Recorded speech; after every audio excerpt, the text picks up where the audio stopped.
વધારે નહીં પણ થોડું સાચું જાણવું છે તો અત્યારે તમે સાચી જગ્યા પર છો. Your podcast Gujarati clips. તો કોમેન્ટ અને સબસ્ક્રાઇબ કરવાનું નહીં ભૂલતા.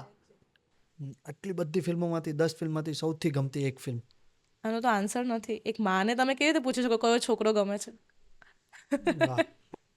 પણ તોય ચાલો આપણે એને એક સ્થાન ઉપર રાખવી છે તો કઈ ફિલ્મ અમ, કે પર્સનલી હિટ કરી બધું ગઈ? અલગ અલગ છે. જેમ કે કેરેક્ટર મને મીરા બહુ ગમે છે, વાહ. જે મેં કેરેક્ટર પ્લે કર્યું. મારી એક ફિલ્મ આવી નથી પણ મન મરજી, એમાં મેં સિંગલ મધરનું કેરેક્ટર કર્યું છે.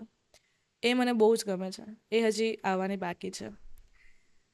ઓવરઓલ ફિલ્મ મારી જોવા જઈએ તો મને કચ્છ એક્સપ્રેસ બહુ જ ગમે છે, કારણ કે તમને એમાં સુંદર સિનેમેટિક અનુભવ થશે. તમે જોઈ છે કચ્છ એક્સપ્રેસ? બહુ જ સારી ફિલ્મ છે ઓવરઓલ, મ્યુઝિકથી લઈને બધું જ લઈને. અને પછી મને આમ કંઈક અલગ કરવા મળ્યું હોય તો 4 ફેરાનું ચકડોળ, એ કોમેડી એનું જોનર હતું અને મેં એમાં થોડુંક કોકી ને એવું અલગ કર્યું છે. હા હા. એટલે એ રીતે મને ઓવરઓલ બધી ફિલ્મો ગમે તો છે જ મારી.